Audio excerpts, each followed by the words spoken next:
Bahasa Bugis adalah salah satu dari rumpun bahasa Austronesia yang digunakan oleh suku Bugis di Sulawesi Selatan. Kata Bugis berasal dari kata to dan ugi yang artinya to orang dan ugi Bugis yang berarti orang Bugis. Dalam bahasa Bugis terdiri dari beberapa dialek di mana setiap kabupatennya mempunyai dialek yang berbeda loh guys. Berikut dialek Bugis yang digunakan di Sulawesi Selatan. Yang pertama ada dialek Sawito, kedua ada dialek Bulukumba, yang ketiga ada dialek Maros, yang keempat ada dialek Baru, yang kelima ada dialek Enak, yang keenam ada dialek Wajo, yang ketujuh ada dialek Sopeng, yang kelapan ada dialek Pangkep, yang kesembilan ada dialek Bone. Standar bahasa Bugis yang digunakan yaitu dialek Bone. Konon katanya, karena banyak perantau yang menggunakan bahasa Bugis dialek Bone, sehingga dialek Bone tersebut dijadikan standar dalam bahasa Bugis. Wah, banyak banget ya guys ternyata dialek Bugis itu.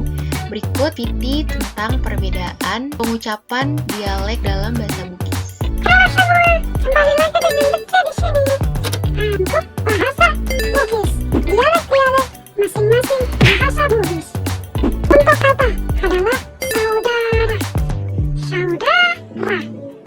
Kalau kata saudara, untuk dialek Baru sama Bone bilangnya selesuran. Selesuran. Dan untuk Bone juga biasa bilang sulesuran. Sulesuran. Kalau untuk dialek Pangkep bilangnya sesurang. Sesurang. Kalau untuk dialek Maros bilangnya sisurang. Sisurang. Biasa juga bilang surang-surang. Surang-surang. Untuk dialek Kabupaten Maros. Selanjutnya silesurang. Silesurang. Untuk dialek Endak atau Kabupaten Sinjai, Sapeng, Parepare, Bone, Rapang atau Sidrap, Pindrang, Luwu Timur, dan Wajo. Selanjutnya Siesurang.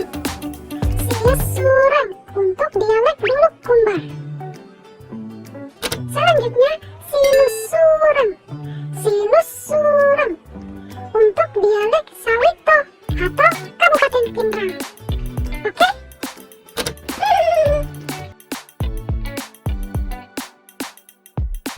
Karakter khas rumah Bugis Makassar adalah berbentuk panggung dan disebut juga rumah panggung kayu. Rumah adat ini memiliki ciri khas atap yang berbentuk pelana dan memiliki timpalaja, yaitu bidang segitiga antara dinding dan pertemuan atap dengan jumlah tertentu sebagai simbol status sosial. Rumah panggung kayu dibagi lagi menjadi dua jenis berdasarkan status sosial orang yang tinggal di rumah itu. Rumah Sauraja atau Salasa adalah rumah besar yang merupakan tempat tinggal keturunan raja atau kaum bangsawan. Sedangkan rumah yang ditempati oleh masyarakat biasa disebut rumah bola.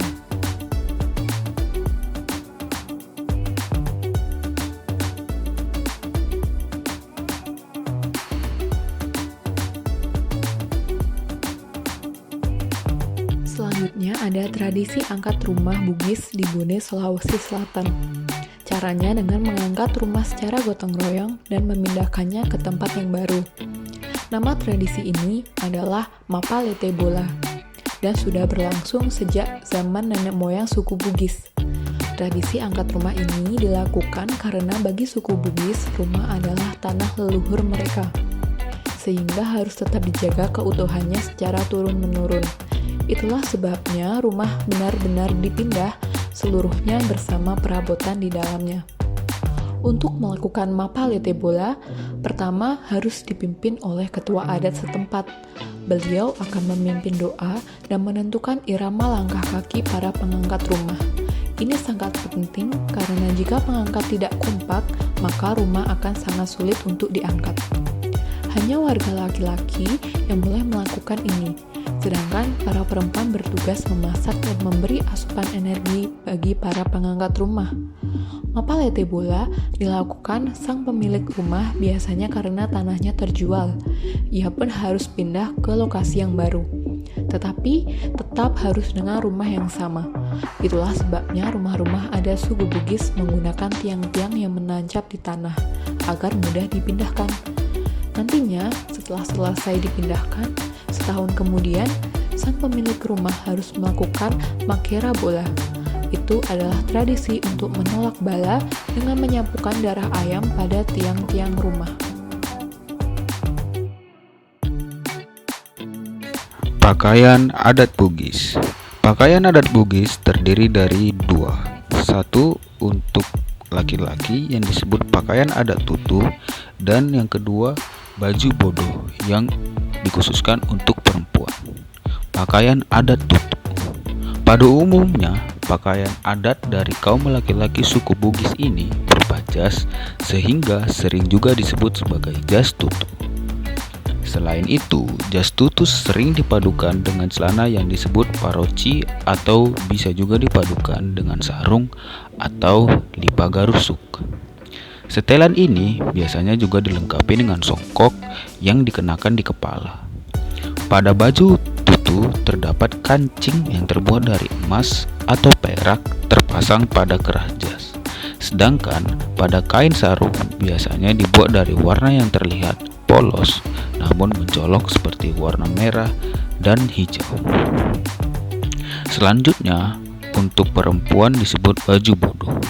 Baju bodo adalah pakaian tradisional perempuan suku Bugis, Makassar, Sulawesi, dan Kalimantan, Indonesia. Baju bodo juga dikenali sebagai salah satu busana tertua di dunia.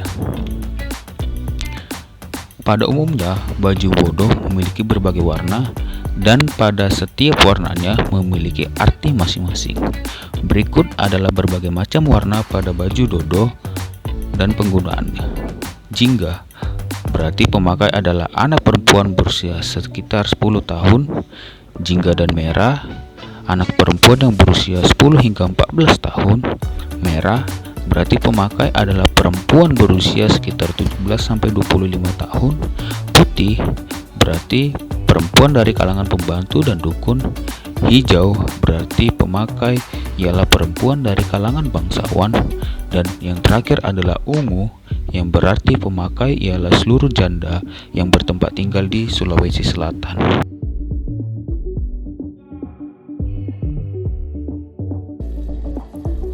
Badik adalah pisau dengan bentuk khas yang dikembangkan oleh masyarakat Bugis dan Makassar.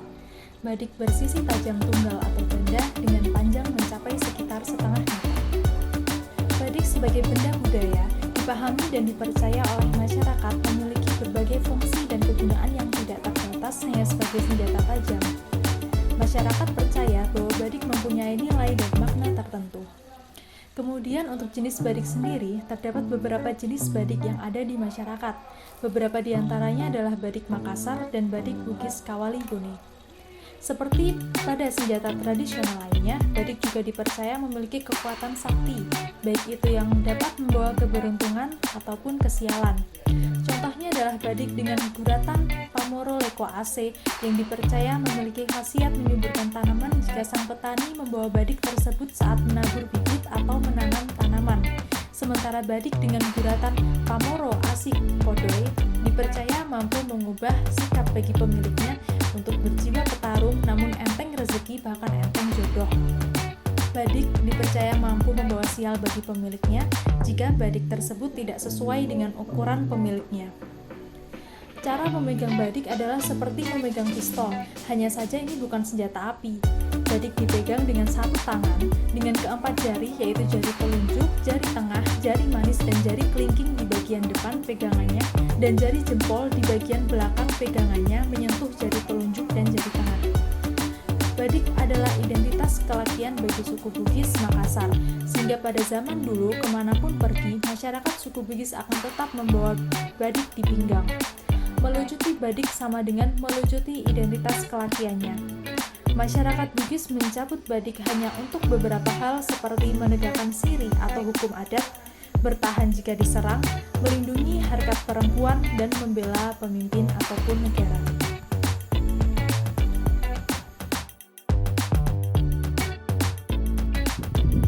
Makanan khas dari Bugis cukup beragam. Beberapa di antaranya yaitu Coto Makassar Bugis atau disebut juga Coto Mangkasara. Coto Makassar Bugis merupakan makanan berkuah yang di dalamnya terdapat campuran jeroan. Coto Makassar ini biasanya disajikan dengan ketupat dan burasa. Burasa merupakan nama makanan khas Bugis dan juga Makassar yang dikenal juga dengan sebutan rapat dan lontong bersantan. Bentuk dari burasa mirip dengan lontong berukuran sedikit pipih, dan proses memasaknya pun dengan cara tersendiri.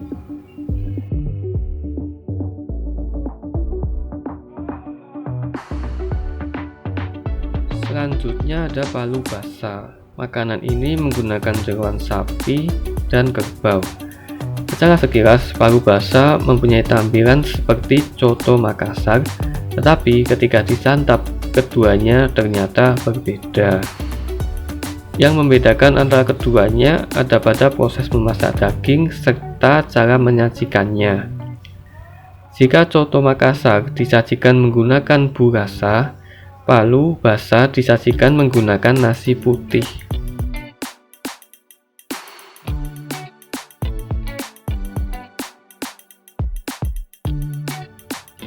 Makanan khas lainnya adalah paru mara. Secara sekilas, paru mara ini terdengar sama dengan paru basa. Akan tetapi, paru mara menggunakan rempah-rempah sebagai bahan utamanya, sehingga akan nampak perbedaan yang mencolok. Paru mara ini merupakan jenis makanan berkuah dengan bahan utama berupa daging ikan atau kepala ikan kakap merah yang besar. Makanan satu ini juga cukup unik, di mana kuahnya tidak menggunakan santan kelapa, melainkan menggunakan kemiri. Tidak hanya itu saja, kuah sup ikan ini juga dibuat bersama dengan campuran rempah, sehingga akan menghasilkan cita rasa yang gurih, asam, serta pedas.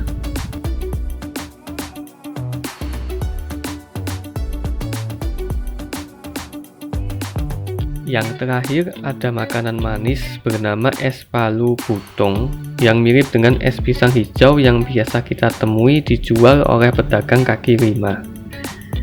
Es palu butung ini juga menggunakan pisang sebagai bahan utamanya. Namun, yang membedakan antara es palu butung dengan es pisang hijau yaitu ada pada cara pengolahannya.